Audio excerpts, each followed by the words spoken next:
जय हिंद साथियों, आज के क्लास में यूपी पुलिस कांस्टेबल के लिए मोस्ट इम्पॉर्टेंट जीएस के क्वेश्चन को करने वाले हैं।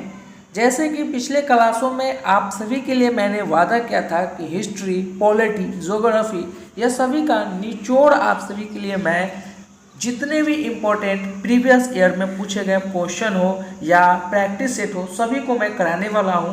और आज आप सभी के लिए पॉलिटी का मोस्ट वीवीआई क्वेश्चन को लेकर आया हूं, जिसे आप सभी को करना बहुत ही ज़्यादा अनिवार्य है। एक चीज़ और आप सभी को बताऊं साथियों, अगर आप सभी को जितने मैं क्वेश्चन कराऊंगा रैपिड फायर के माध्यम से, अगर उसमें बहुत क्वेश्चन अगर आपकी गलती हो रही है तो आपको निराश नहीं होना है, घबराना नहीं है, ज़्यादा और मेहनत की ज़रूरत है। अभी भी समय बहुत है कि आप यूपी पुलिस में अपना जो है एक सीट पक्का कर सकते हैं और झंडा गाड़ सकते हैं। चलिए ज़्यादा समय न लेते हुए यूपी पुलिस कांस्टेबल के एग्ज़ाम के पॉइंट ऑफ व्यू से जितने भी मोस्ट इम्पॉर्टेंट क्वेश्चन है वो सभी क्वेश्चन को कम्प्लीटली करते हैं। पहला प्रश्न आप सभी से क्या कह रहा है कि सवाल नंबर 70 क्या कह रहा है कि संघ और राज्यों के मध्य विषयों के वितरणों में साइबर कानून किस सूची में आती है। आप सभी को बताना है कि संघ और राज्यों के मध्य विषयों के वितरण में साइबर कानून जो है किस सूची में आता है। तो आप सभी जानते हैं कि अवशिष्ट सूची में आती है। सवाल नंबर 70 का राइट ऑप्शन जो होगा वो ऑप्शन आपका डी हो जाएगा। चलिए अगला क्वेश्चन की ओर चलते हैं। सवाल नंबर 71 यानी कि 71, बिहार में पटना उच्च न्यायालय स्थापित कब किया गया था। बिहार में पटना का उच्च न्यायालय स्थापित कब किया गया था। 4 ऑप्शन दिया गया है, आप सभी को बताना है। तो बिहार में पटना का उच्च न्यायालय स्थापित किया गया था 3 फरवरी 1916 में। राइट ऑप्शन आपका हो जाएगा बी। चलिए अगला क्वेश्चन की ओर चलते हैं, सवाल नंबर 72 की ओर। सवाल नंबर 72 आप सभी से क्या कह रहा है कि भारत के प्रथम उप प्रधानमंत्री कौन थे। 4 ऑप्शन दिया गया है, आप सभी को बताना है। तो आप सभी जानते हैं कौन थे, सरदार वल्लभ भाई पटेल जो है भारत के उप प्रधानमंत्री थे। चलिए अगला प्रश्न की ओर चलते हैं। सवाल नंबर 73 आप सभी से क्या कह रहा है कि लोकसभा का अध्यक्ष जो है अपना त्याग पत्र किसे दे सकता है। 4 ऑप्शन दिया गया है, आप सभी को बताना है। लोकसभा का अध्यक्ष जो है अपना त्यागपत्र किसे संबोधित कर सकता है। तो वो है लोकसभा के उपाध्यक्ष को वो जो है पत्र जो है प्रेषित कर सकता है। सवाल नंबर 73 का राइट ऑप्शन आपका जो है सी हो जाएगा। चलिए आप सभी का अगला प्रश्न सवाल नंबर 74, राज्य चुनाव आयुक्त को हटाया जा सकता है। राज्य चुनाव आयुक्त को हटाया जा सकता है। 4 ऑप्शन दिया गया है, कौन सा ऑप्शन आपका सही होगा। राज्य चुनाव आयुक्त को हटाया जा सकता है उच्च न्यायालय के न्यायाधीश को हटाने की प्रक्रिया के सम्मान के बराबर में। सवाल नंबर 74 का राइट ऑप्शन आपका डी हो जाएगा। चलिए अगला प्रश्न की ओर चलते हैं। अगला प्रश्न सवाल नंबर 75 आप सभी से क्या कह रहा है कि सवाल नंबर 75, मंत्रिपरिषद लोकसभा के प्रति सामूहिक रूप से उत्तरदायी होंगे वर्नर है।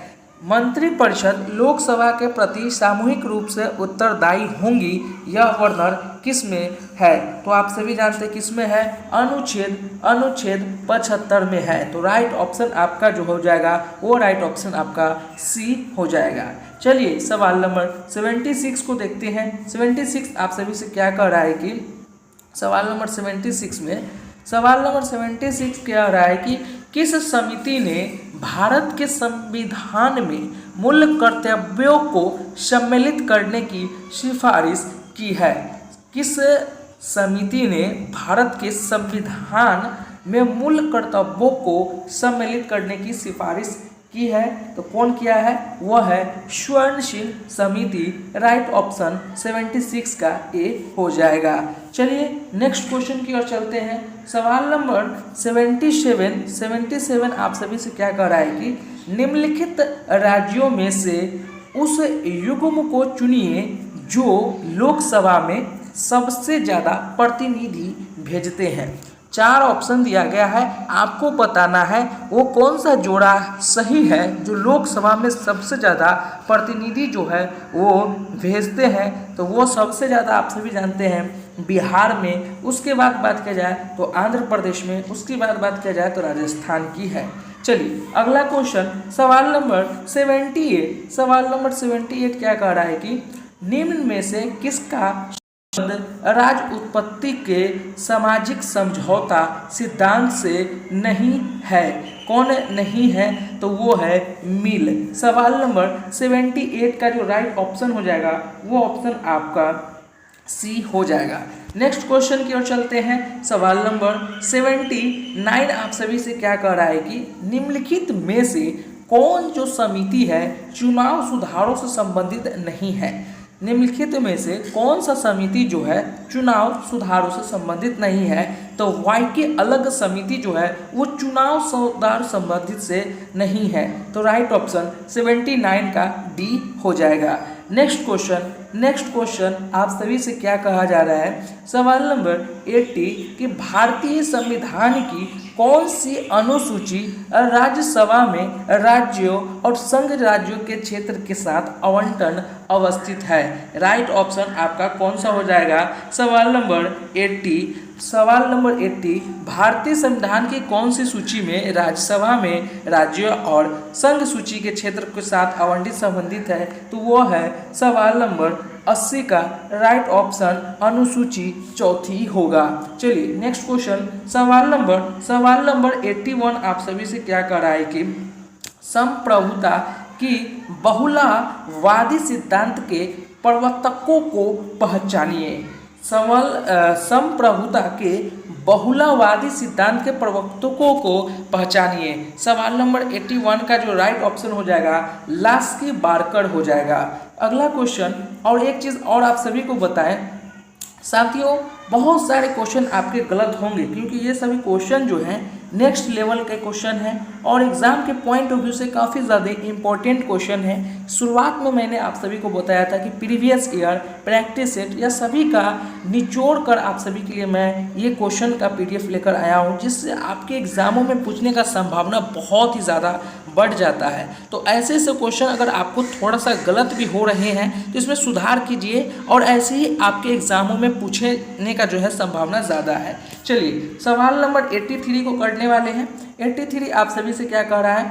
सवाल नंबर 83 आप सभी से क्या कह रहा है कि बिहार विधानसभा के सत्र की बैठक हेतु गणपूर्ति क्या है? सत्र की गणपूर्ति बैठक क्या है? सवाल नंबर 83 का राइट ऑप्शन क्या हो जाएगा? बिहार विधानसभा के सत्र की बैठक हेतु गणपूर्ति क्या है? वो हो जाएगा आपका, ये हो जाएगा कुल सदस्य संख्या के 10वां भाग अथवा 10 सदस्यों की उसमें जो भी अधिक हो। सवाल नंबर 83 का राइट ऑप्शन आपका ए हो जाएगा। नेक्स्ट क्वेश्चन सवाल नंबर 84 आप सभी से क्या कह रहा है कि न्यायमूर्ति पुंछी आयोग किससे संबंधित है?